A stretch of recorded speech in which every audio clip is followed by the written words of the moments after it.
खाकसार Aamir Iftikhar अल्मानिया online Urdu news से। आज कुछ लिखने का मूड नहीं था, सर दर्द वगैरह थी। मैंने कहा कुछ बोल के बात हो जाए।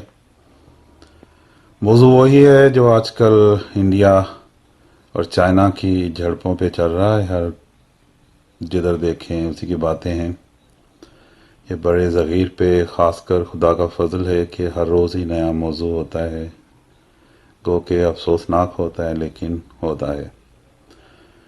आजकल भारतीय मीडिया ऑन करें, टीवी चैनल्स, तो वही ठिगनी सी उनकी न्यूज़ कास्टर बैठी हुई हैं। उछल उछल के बातें वही हैं कि घुस के मारेंगे, सबक सिखा देंगे। ये भूल जाते हैं कि सबक तो वो पाकिस्तान को नहीं सिखा सके, जो मुकाबलतन माशी लिहाज से जोग्राफियाई उसकी जो हजम है, पॉपुलेशन कहीं छोटा है और कई मसाइब का शिकार। तो फिर चाइना को ये क्या कर सकेंगे। फैक्ट एंड फिगर्स इस तरह हैं कि वो साहब कई बैठे होते हैं उनके चैनल्स पे, तो कोई कह रहे हैं कि घुस के मारेंगे, कोई कहते हैं ये पाकिस्तान से पूछ लेते कि हमने उनके साथ क्या किया, कोई कहते हैं कि ये हम 62 वाले नहीं हैं। 62 की जहाँ तक बात है वो तो उस वक़्त तो कह लें कि इनमें ज़्यादा फ़र्क भी नहीं था।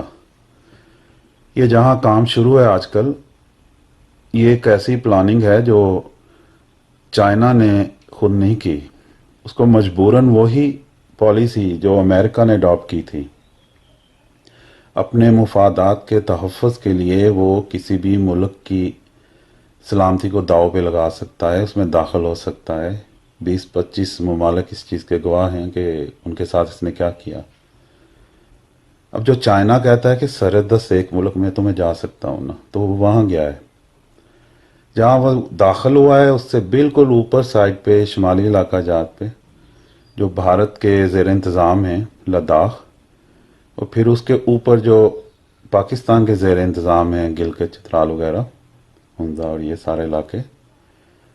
वहाँ से जाने वाले जानते हैं कि कोस्टल हाईवे के साथ साथ 600 किलोमीटर की जो ग्वादर से सड़क चलनी है, फिर आगे 1500-1600 किलोमीटर पंजाब सिंध से होके फ्रंटियर में कुछ किलोमीटर्स हैं, सैकड़ों में, तो 300 किलोमीटर का हिस्सा तकरीबन पाकिस्तान के जो ज़ेर इंतज़ाम है उस इलाके से गुजरना है।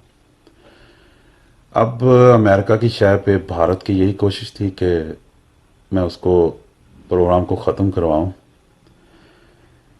अब आ जाती है बात मुफादात की, तो वो चाइना की इस तरह है कि पूरे वर्ल्ड मैप पे देखें तो Djibouti, Colombo, high tea, Cuba, Gwadar की जो पोर्ट्स, जो सिल्क रोड का एक्सटेंशन है, जो रोड्स और सी रूट्स, उसको अगर 100 पे तकसीम करें, उसकी परसेंटेज निकालें तो ग्वादर 30% अपने कंधों पे उठाए हुए है।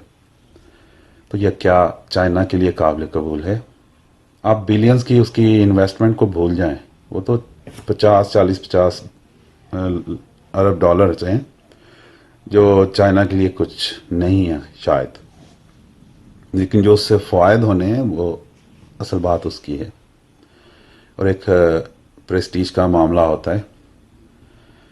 इस चीज़ को लेके जब एक मुफक्कर उनका बोला कि 62 वाले नहीं हैं, तो उसके ऊपर देखा जाए तो 62 से 88 तक बहुत झड़पें हुई। फिर ये हिंदू का जो होता है तर्ज अमल के गले पड़ जाओ, अगर आगे से कोई चांटा आता है तो फिर पाँव पड़ जाओ। फिर 1988 में गालबन गए हैं ये राजीव गांधी साहब, जो बम धमाके में बाद में कोलंबो में मारे गए।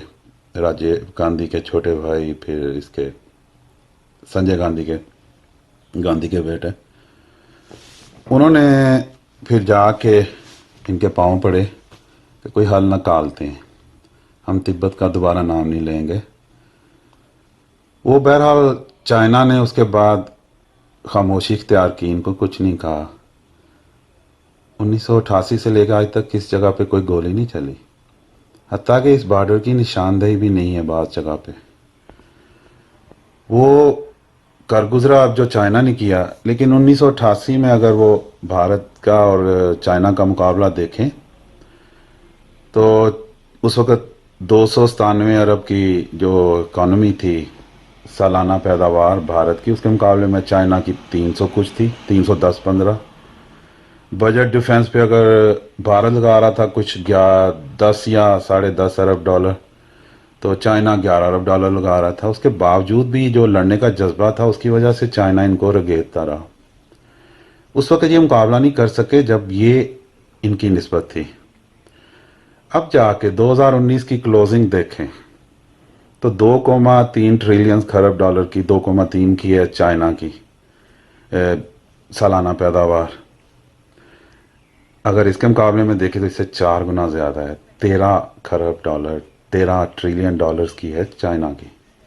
ڈیفنس پہ اب انڈیا صرف دے رہا ہے مشکل سے 71 ارب ہے، 70 ارب سالانہ، جو آفیشل ان کی سٹیٹمنٹ ہے، لیکن چائنا جو ہے وہ جا چکا ہے $300 پہ۔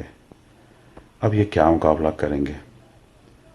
یہ جو دنیا میں چائنا نے جتنی بھی انویسٹمنٹ کی ہے، یہ کوئی کھیل کے، بچوں کے کھیل کی نہیں ہے کہ جو چاک سے نشان لگایا شام کو مٹا دیا۔ یہ لکیریں ایسی ہیں جو چائنا وال کی طرح ہیں، یہ مٹنے سے نہیں مٹیں گی۔ اس نے پچھلے 3 ماہ میں اس دنیا کو دکھا دیا ہے کہ آپ جو چال چلیں گے وہ بشک کرونا کی شکل میں ہو یا کسی اور کی، الٹا دوں گا، الٹا کے رکھ دیا۔ اس کا غصہ ہے، اس کا غصہ اتارنے کے لیے اب جاپان، کوریا، ساؤتھ افریقہ، آسٹریلیا، امریکہ، یہ سارے ایک کشتی میں بیٹھ گئے۔ لیکن غصہ تو حرام ہوتا ہے نا، اسی لیے، اور ضروری نہیں کہ ہر دفعہ غصہ آدمی اتار ہی لے، تو اس دفعہ بھی مشکل لگتا ہے کہ یہ اتار سکیں۔ بہرحال اللہ حفاظت کرے، ڈرنے کی بات نہیں ہے، انجوائے کریں اور میڈیا دیکھیں۔ خدا حافظ۔